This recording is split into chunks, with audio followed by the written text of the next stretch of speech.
Assim chegamos ao nosso quarto ponto.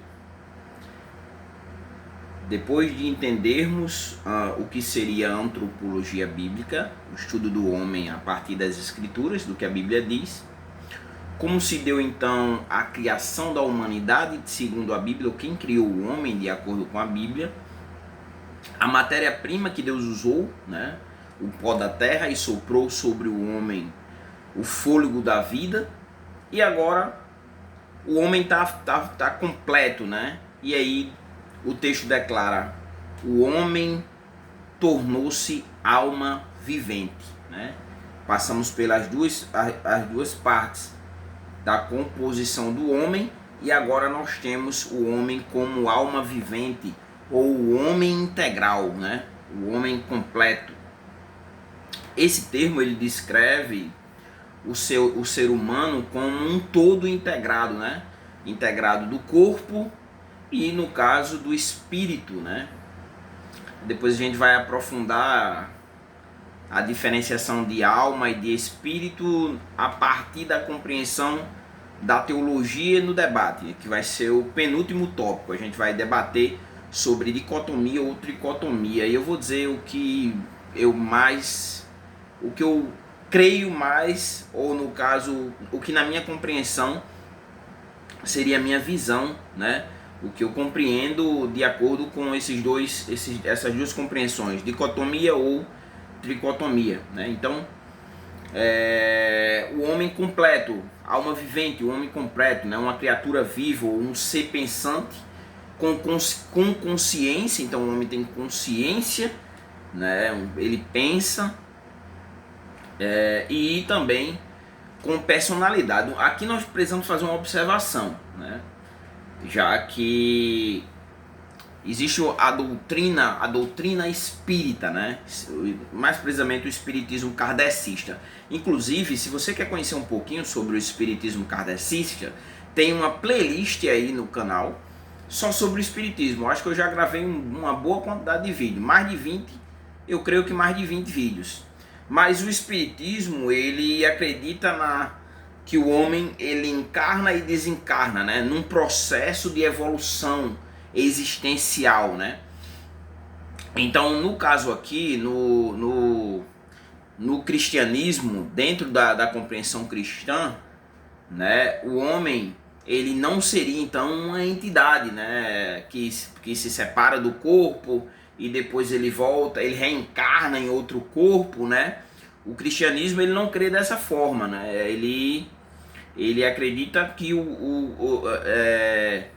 que o cristão, ele, como o apóstolo Paulo, vou ler um texto aqui do apóstolo Paulo,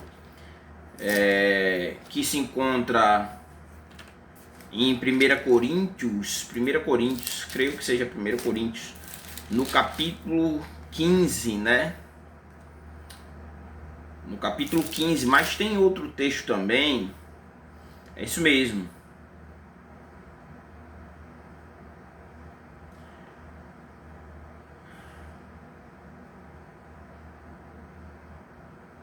Que vai dizer exatamente que os mortos eles vão ressuscitar. Então, porque se os mortos não ressuscitarem, capítulo 15, versículo 16, se os mortos não ressuscitarem, Cristo também não ressuscitou. E se Cristo não ressuscitou, a fé é inútil e ainda está em vosso pecado. Logo, os que morreram em Cristo também estão perdidos. Se a nossa esperança em Cristo é apenas para esta vida, somos os mais dignos de compaixão entre todos os homens. Mas também no texto de 1 Tessalonicenses também vai trabalhar para que fique claro a questão da diferença. Deixa eu pausar aqui enquanto eu acho o versículo. 1 Tessalonicenses, no capítulo 4 e no versículo 16, diz assim: porque ouvida a voz do arcanjo e o ressoar da trombeta de Deus, o próprio Senhor descerá do céu com grande brado, e os que morreram em Cristo ressuscitarão primeiro.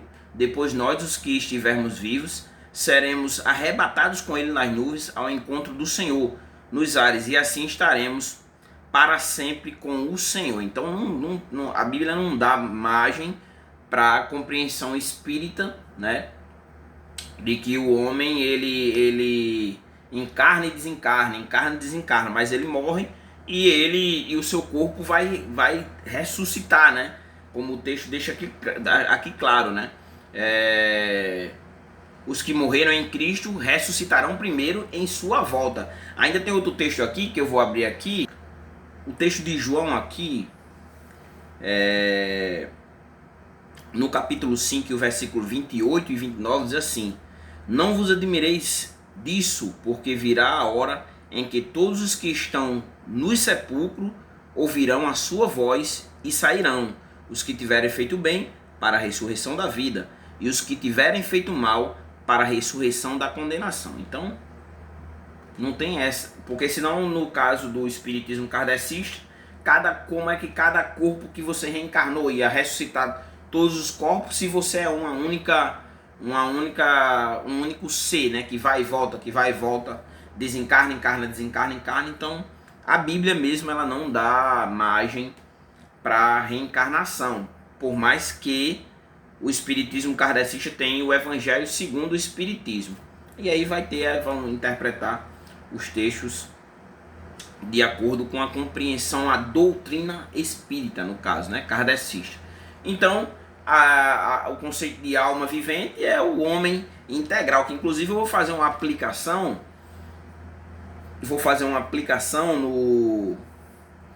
quando for o último tópico, né, que é o nosso último ponto, que vai ser as aplicações. Eu tenho 4 aplicações, eu quero fazer uma aplicação exatamente em cima dessa ideia do homem integral. Então é isso, abordamos todo o versículo, todo o capítulo 2, o versículo que trabalha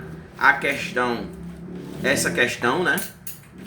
O texto que se encontra em Gênesis capítulo 2, versículo 7, nós abordamos todo o versículo. E aí nós concluímos, né? Estamos seguindo uma sequência.